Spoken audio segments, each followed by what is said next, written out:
unraveling the teachings of creation, the teachings of Grigori Grabovoi, can sometimes be a little difficult to understand, especially if you haven't trained your consciousness in a certain way to perceive. So I'd like to take this moment to give you a little bit more of a background and understand about our perception, our connection to Creator, our soul, spirit, consciousness, and why we have a physical body. And I hope this will give you some clarity when you start approaching Grabovoi's teachings. So since 2011, I've been sharing the information of Grigori Grabovoi, helping individuals get some understanding of how their world is constructed and how they can be the creator of their life. And so we've taken people through all areas of the world understanding this knowledge. So we had a great, interesting class this week. We had talking about perception, and certainly the events that are happening in the world at the moment that seems to capture our perception and have us ruminating or picking apart or dividing, moving into judgment. And so we had an interesting conversation about judgment and about forgiveness, because if you understand really how the Creator works there through you, there is absolutely nothing to forgive. Anyway, that's another topic. Let me just give you a little bit of some background here of what we're referring to.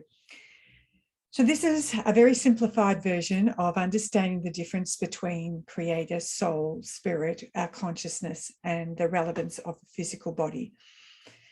So we can all agree, whether you call it universal life energy, creator, source, God, whatever it is for you, there is something that is orchestrating this world. And when I look at the word God, I think of grand organizing designer. There is something that has a bigger picture on how the universe, all the universes are constructed.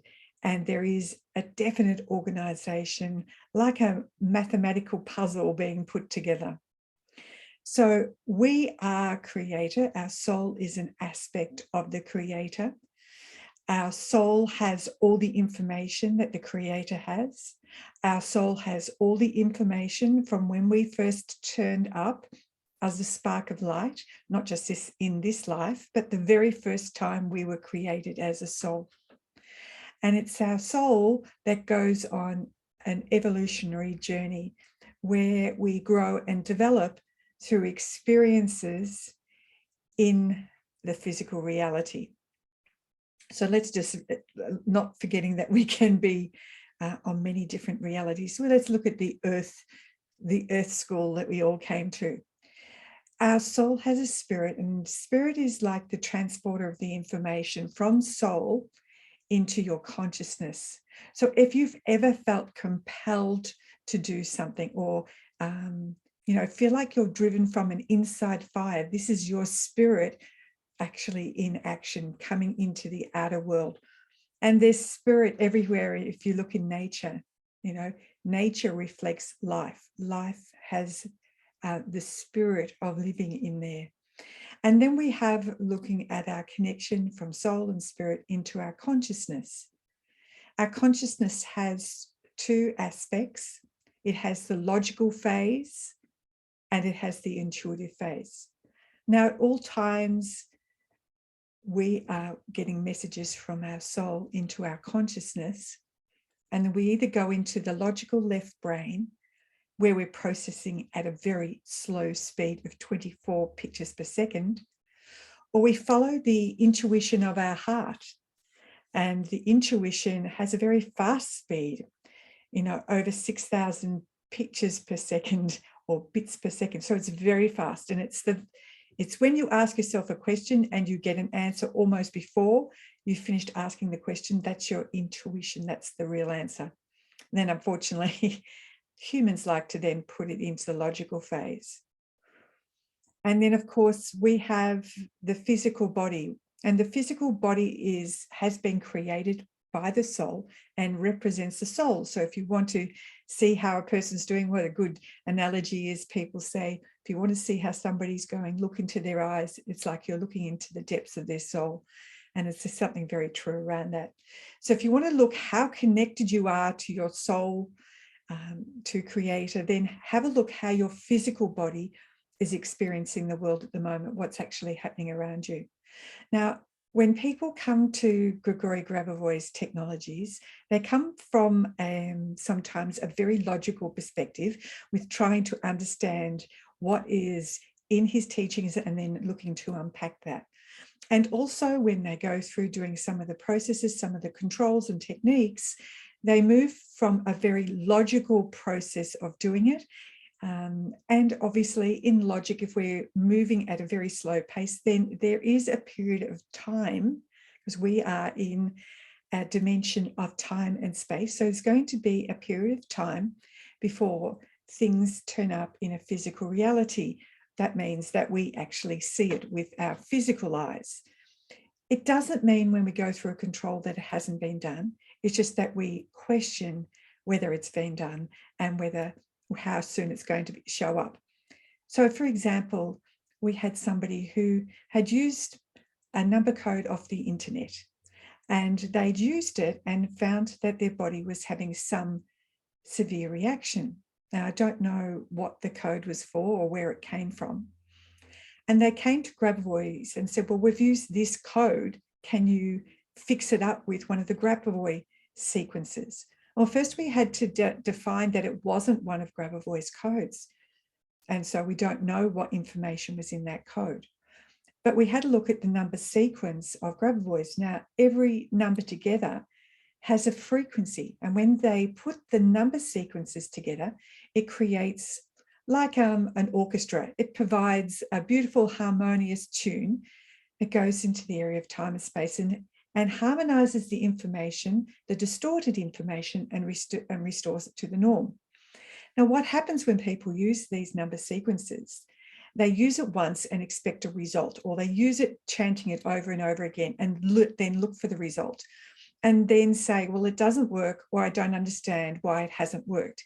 And this is because they have no foundation understanding of Grabovoi's technologies, and they're wanting a quick answer, and they're all doing it from a logical process. And until you actually understand and have some grounding in his technologies, in his teachings, then you may need to go back to the beginning, back to primary school, and get some foundations so that you can start building and understanding how you as creator actually creates your world. How do you know when you are in center of yourself and in harmony, compared to when you go into a large crowd and all of a sudden you start to feel not yourself? For instance, you might get a headache, or you might feel like your stomach's churning. All of this is saying now you're engaging in the physical reality, in the collective consciousness, and you may be picking up other people's information. And until you understand what it's like to be in your center and calm and peaceful, then you might not understand that. And a better way to look at that is from Grigori Grabovoi's work, Applied Structures of the Creating Field of Information. So I wanted to give you some context around this. We have around us our 1 meter sphere.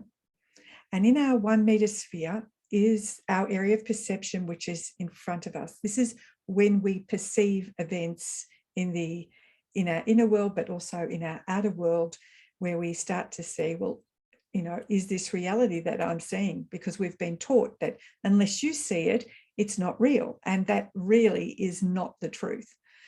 Around that, we have our 5 meters sphere, where we are creating our reality. And here's a better image of that. So we project from our inner world all the images that are running through our consciousness, whether we are consciously aware of it or not. And then we project them onto the inner screen of our 5 meter sphere. And what really powers it up is when you have emotions with that, it absolutely helps to create that in reality. So imagine that there is some distorted information that you have hooked in with your consciousness, and it brings up a lot of anger and rage and resentment. Then you're starting to create in your field of creating information, distorted information that may be impacting your physical reality. So for instance, if you've done any personal development or you've looked at psychotherapy, for instance, they often say anger is stored in the liver. And so we often hold our emotions in our body. That's why our organism, that is a good representation of letting us know how we're responding to information coming from us from the outer world. So without going into that in too much detail, just understanding that your consciousness creates screens of information that you are projecting into the outer world. And it's our consciousness that is so valuable. And that's why, if you look at the events in the outer world, what they want to harness is our consciousness. And how do they do that? Then they create some drama in the outer world that you'll hook onto your consciousness and start going over it and analyzing it. And what happens is, just by the process of your thinking, combined with the collective consciousness thinking, it helps to bring it as into reality in the physical world. That's why there is so much drama going on at the moment to keep you distracted in your consciousness and not seeing the harmony of the reality that we have. It's our consciousness, the collective consciousness, that when we come together with one powerful thought, can actually shift everything that's happening in our world. Imagine if everybody was now focused on harmony, if everybody was focused on the fact that we had heaven on earth already here. What would happen is that there'd be a glitch in the matrix, and all of a sudden you would actually see that heaven, or the Garden of Eden, as some people call it, already exists, just out of another frequency. When you're in lower emotions, as in fear or anger, then you actually moved and spiraled into lower states. And that's what keeps us fairly well trapped in a third dimensional reality. And what's happening for humanity is we're evolving into higher states of consciousness. The planet is moving into higher states of consciousness, and they cannot stop what's happening. So let's look at perception. Perception is the most active area of our consciousness and is located before our breast, up to 1 meter in distance, just as I've shown you previously. Our entire life can be summarized as this: as we perceive and we react. So we see something in our reality, we perceive it, and then we have a reaction in our thinking, in our consciousness. Perception is the processed information which can be seen, the projection of all the elements as a final structure. So biochemical, biophysical processes in the body allow us to perceive the world. There are various possibilities of perception. For instance, in the informational field, a point, a shape, a sphere is a light perception. So consciousness builds the inner and outer reality. It is present in every object, otherwise we would not perceive it. An atom cannot touch another atom. The illusion of touch is created by our consciousness, just as distance is. It's very far to the stars. That's what we've been told. But again, it's perception. The person feels he has touched something, but he has not. The outer reality is the projection of the soul. And who are you? You are soul having a human experience in this organism called your body. We create everything from light with our consciousness, and light equals knowledge. The spirit crystallizes the knowledge and materializes for us subtly, semi-subtly, and physically for perception. So how can we influence things via our perception? Easily. The moment of perception is the start of the concentration, and then depends on the degrees of my attention.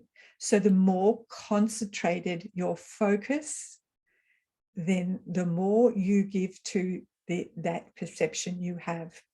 So if I'm perceiving things are in harmony, and that is held very strongly in my focus, then that's what actually happens in the outer world. Our outer world is a reflection of what's happening in our inner world.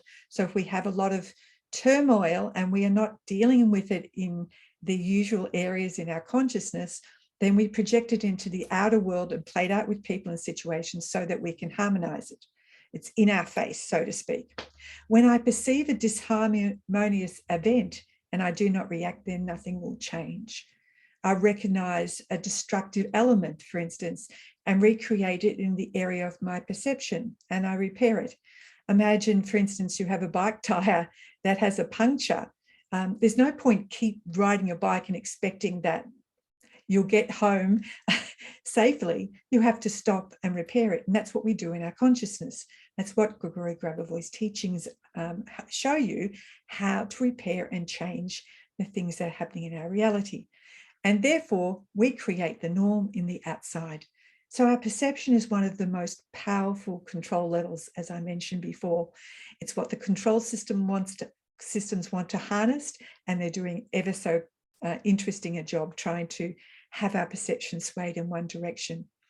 Another control level is the spoken word. If you really understood how words have power, we certainly understand it when somebody's really angry and you feel the volition of their anger coming at us. It's like it hits us. So the spoken word is a very powerful. So words are powerful. The human being has a three-dimensional perception of what is in his consciousness.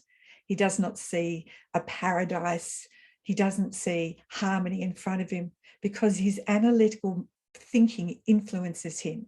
He gets into that doubt and tosses it, is it going to be this? Is it going to be that? And the left brain only comes up with questions. It's not the area to sort out answers. It's only the right brain, the creative part, that comes with a more abstract way of looking at things, a different way to look at things. And of course, our heart brain feels information about 3 seconds before it changes. So a heart brain is really powerful. With our development, we perceive that the soul creates paradise in the 4th, 5th, and 6th dimension. And currently, a lot of people on the planet are in a 4th dimension, observing the chaos that's happening in a 3rd dimension. And so it feels like you're an observer of what's actually happening. We can already much more recognize and perceive a paradise. And the more that we see in our consciousness this world of harmony we want to create, this paradise, this heaven on earth, the more that we focus our consciousness and our perception on that, and it helps to bring that into our reality. For this, we keep in our consciousness 2 vertical adjoining spheres in front of our breast. The upright 8 is the symbol of eternity, and eternal life is the development of the human development. We come to this planet as a soul to develop, to go through the earth journey, to find those deeper gifts we have within, whether it's inner resilience or courage, or what happens to us in our life causes us to be sent on our mission in life. So you'll see a lot of, for instance, nurses who felt like they didn't have caring in their life that now go into a profession of caring, or healers who want to heal others because they have something within themselves they know they've had to work on and heal. So perception of both spheres in front of my chest with closed eyes allows me to see it and feel it. Your subconscious mind doesn't know the difference between what is real and not real. And the construction of the world happens according to the speed of our perception.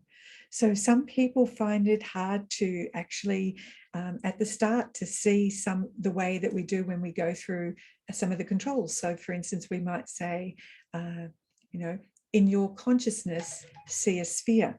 And our mind might think, well, I can't see a sphere. I don't see a sphere, I see a blank.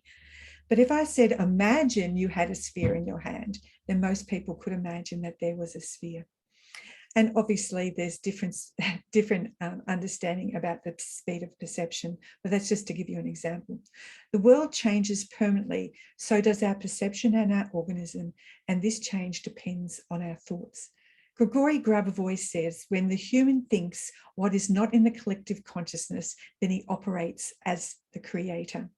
Our soul, spirit, and consciousness are located in all structures in our body. They're everywhere in the universe, but they are also here in our physical body.